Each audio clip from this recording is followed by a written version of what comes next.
बंगाल ये सिर्फ एक राज्य नहीं बल्कि एक बगावती रूह है। इसे भूगोल की सीमाओं में समझना समुद्र को बाल्टी से नापने जैसा होगा। ये वो जमीन है जहाँ रसोगुल्ला जितनी मिठास भाषा में घुली होती है और जहाँ हर कविता में शब्द नहीं क्रांति बसती है। खुदीराम बोस से लेकर सुभाष चंद्र बोस तक इस भूमि ने हर उस शख्स को जन्म दिया जो या तो क्रांतिकारी बना या फिर विचारधारा का सिपाही। पर इस जानी पहचानी बंगाली अस्मिता के पीछे भी एक ऐसा पन्ना छुपा है जिस पर हम लोगों का ध्यान ही नहीं गया। ये स्टेट बाकी स्टेट्स की तरह कभी एक स्टेट तक सीमित ही नहीं रहा। इसकी राजनीति, इसकी चेतना और इसका इतिहास, हर चीज में एक बात कॉमन रही है जो है केंद्र को चुनौती देना। लेकिन हम डरते नहीं हैं। जो डरते हैं वो मरते हैं। एक ऐसा जुनून जो सिर्फ विरोध ही नहीं करता बल्कि सत्ता का विकल्प बनने की हिम्मत भी रखता है। फिर चाहे 1764 में मुगलों को हराकर अंग्रेजों की पहली पसंद बनना हो या फिर उसी अंग्रेजों के खिलाफ 1857 के विद्रोह की नींव डालना। राजा शशांक से लेकर राजा धर्मपाल तक इस भूमि ने हमेशा केंद्र के खिलाफ एक राजनीतिक भूचाल खड़ा किया है, लेकिन हर महत्वाकांक्षा की कीमत चुकानी पड़ती है। फिर चाहे 1905 का बंगाल का पहला पार्टीशन हो या फिर 1947 का दूसरा पार्टीशन। एक समय जब कलकत्ता देश की राजधानी थी तब बंगाल ने खुद को केंद्र में पाया, लेकिन अब जब सत्ता दिल्ली में है तब भी बंगाल अपनी उसी पहचान को ढूंढने की कोशिश कर रहा है। आज के समय में इस स्टेट की पॉलिटिक्स फिर से उसी पैटर्न को फॉलो कर रही है जो एक टाइम पर बंगाल की हुआ करती थी, यानी सेंट्रल पावर से सीधे टक्कर लेने की। तो अब सवाल ये है कि क्या ये सिर्फ सुपीरियर बनने की चाह है या फिर सत्ता के खोने का डर? क्यों पिछले कई सालों से ये राज्य केंद्र से फेस ऑफ करता आ रहा है? तो चलिए समझते हैं बंगाल की उस कहानी को जिसने ग्रेट बंगाल को आज अपाहिज बना दिया। बंगाल उस हिंदी फिल्म की तरह है जिसमें इंटरवल यानी पार्टीशन से पहले कुछ और कहानी चल रही थी और इंटरवल के बाद की कहानी या कहे तो पूरी फिल्म ही कुछ और बन चुकी है। साल 1947 में जब पूरा देश आजादी की सुबह देख रहा था, उस समय बंगाल ने खुद को एक ऐसे मोड़ पर पाया जहां एक ही संस्कृति के लोग एक दूसरे के खून से होली खेल रहे थे। पर ये कोई पहली बार नहीं था जब पार्टीशन हुआ। साल 1905 में भी बंगाल में अंग्रेजों ने फूट डालो और राज करो की चाल चली थी। तो सवाल ये है कि बंगाल को ही दो बार क्यों तोड़ा गया? जवाब छुपा है बंगाल के दो हथियारों में, कलम और तलवार।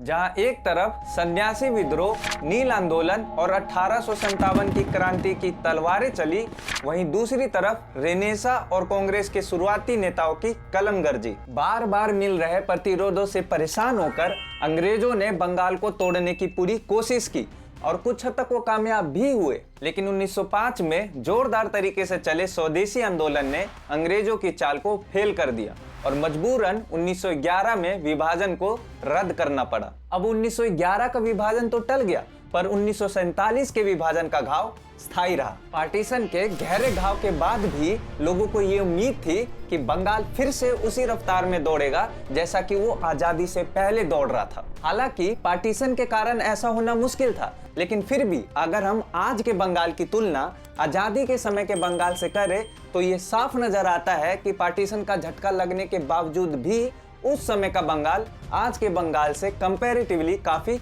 आगे था। एक रिसर्च के अकॉर्डिंग 1960-61 में बंगाल का देश की जीडीपी में 10.5% का कंट्रीब्यूशन था, लेकिन 2023-24 में ये कंट्रीब्यूशन घटकर सिर्फ 5.6% का रह गया है, यानी सीधा आधा। और अगर आप ये सोच रहे हैं कि ये तो जीडीपी है, हो सकता है कि उस समय के बड़े बिजनेस राजघरानों की वजह से जीडीपी इतनी ऊंची हो, वेल ऐसा नहीं है। साल 1960 में बंगाल की per capita income national PCI से भी 27% ज्यादा थी, यानी टोटल 127%। अब देखिए वही पीसीआई 2023-24 में घटकर 83% पर आ गई है, यानी नेशनल पीसीआई से भी 17% कम। यानी बिजनेसमैन से लेकर आम आदमी तक सबका डाउनफॉल हुआ है। अब सोचने वाली बात यह है कि पार्टीशन की वजह से तो पंजाब भी टूटा था और आज देखो पंजाब देश के सबसे अमीर राज्यों में से एक बना हुआ है। तो फिर बंगाल के साथ क्या गलत हुआ? क्यों आज बंगाल पॉलिटिकल वायलेंस, पॉवर्टी और राइट्स के लिए जाना जाता है? क्या हुआ उस बंगाल को जो एक समय पूरे देश को आइडियोलॉजी एक्सपोर्ट करता था? असल में बंगाल का डाउनफॉल कोई एक रात में नहीं हुआ है, बल्कि सीरीज बाय सीरीज चलने वाली कई महत्वपूर्ण घटनाओं की वजह से ऐसा डाउनफॉल मुमकिन हो पाया।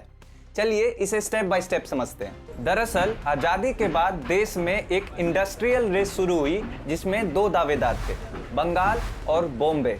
दोनों के बीच एक कोल्ड वॉर शुरू हुआ जिसमें बंगाल धीरे धीरे पिछड़ने लगा। आजादी के पहले से ही बंगाल की ताकत उसकी इंडस्ट्री रही थी, एग्रीकल्चर नहीं। पर आजादी के बाद ये सिचुएशन धीरे धीरे बदलने लगी, जिसके पीछे कई कारण थे। पहला, पार्टीशन के बाद बड़ी जूट मिलें ईस्ट पाकिस्तान में रह गई। दूसरा, सेंट्रल गवर्नमेंट की फ्राइट इक्वलाइजेशन पॉलिसी, जिसमें रॉ मिनरल्स का देश भर में एक समान दाम पर पहुंचाना शामिल था, इसने पश्चिम बंगाल के खनिज समृद्ध होने के फायदे को खत्म कर दिया। और तीसरा, बॉम्बे का बिजनेस क्लास की पहली पसंद बनना। पर यह तो सिर्फ शुरुआत थी। बंगाल में इंडस्ट्रियल डाउनफॉल की असली तबाही तो तब शुरू हुई जब राजनीति ने अर्थव्यवस्था पर हथौड़ा चलाया। खराब होते सिचुएशन के कारण पूरे बंगाल में वर्कर आंदोलन, नक्सलवाद, हड़तालें और हिंसक कार्रवाइयां शुरू हुई, जिसे पीछे से लीड कर रहे थे कम्युनिस्ट पार्टी। लगातार चल रहे विरोधों में पार्टिसिपेट करने के कारण लोगों के बीच धीरे धीरे कम्युनिस्ट पार्टी की पॉपुलैरिटी बढ़ती चली गई, जिसके कारण साल 1977 में CPIM की सरकार आई। सत्ता में आते ही सरकार ने उद्योगपतियों को घेर घेर कर परेशान करना शुरू कर दिया, जिसका नतीजा ये निकला कि साल 1966 में जिस बंगाल का इंडस्ट्रियल आउटपुट देश का 20% था, वो साल 2000 तक घटकर सिर्फ 3.7% रह गया। बंगाल के फाइनेंस मिनिस्टर के अकॉर्डिंग 1967 में कुल 56,000 इंडस्ट्रियल यूनिट्स बंद हो गई। जाहिर सी बात है, इतने बड़े लेवल पर फैक्ट्रियों के बंद होने का भयानक असर पूंजीपतियों के साथ साथ आम लोगों पर भी पड़ा। साल 1960 में जहां बंगाल की पर कैपिटा इनकम देश में सेकंड पोजीशन पर थी, वही पोजीशन साल 2000 में गिरकर 10वें नंबर पर पहुंच गई। ये नंबर बंगाली सुप्रीमेसी के डाउनफॉल का एक प्राइम एग्जाम्पल है। आजादी से पहले तक जिस एग्रेसिव अप्रोच ने बंगाल को हमेशा ऊंचाइयों पर रखा, वही एग्रेसिव अप्रोच जब गलत डायरेक्शन में गया, तब इस स्टेट का डाउनफॉल इतनी तेजी से हुआ जितना शायद ही किसी और स्टेट का इतने कम समय में हुआ हो। लेकिन फिर समय बदला। लोगों को यह एहसास होने लगा कि वो अपनी बंगाली अस्मिता को धीरे धीरे खोते जा रहे हैं। पूरे बंगाल में कम्युनिस्टों के खिलाफ एक लहर चल पड़ी, जिसमें एक नई शख्सियत सामने निकल कर आई, ममता बनर्जी। उनके लीडरशिप में TMC ने 34 साल के कम्युनिस्ट शासन को उखाड़ फेंका। साल 2011 में जब वो सत्ता में आई तो लगा अब चीजें सुधरेंगी। वैसे भी TMC का कांग्रेस के साथ अलायंस था, तो ये उम्मीद की जा रही थी कि कम से कम अब तो सेंटर स्टेट के रिश्ते सुधरेंगे। पर चीफ मिनिस्टर बनने के सिर्फ एक साल बाद ही साल 2012 में TMC ने कांग्रेस से किनारा कर लिया। सिचुएशन तब और खराब हो गई जब 2014 में बीजेपी सेंट्रल पावर बनकर आई। इसके बाद से दोनों के बीच जो संघर्ष शुरू हुई वो आज तक जारी है। अगर आप इस संघर्ष को विधानसभा की लड़ाई समझ रहे हैं तो ऐसा नहीं है। दरअसल TMC भी वही पुरानी केंद्र से अलगाव वाली पॉलिसी को अपना रही है जो उनसे पहले की कम्युनिस्ट पार्टी ने अपनाए हुए थी। आज आए दिन देखो तो दोनों के बीच आरोप प्रत्यारोप का सिलसिला चलता रहता है।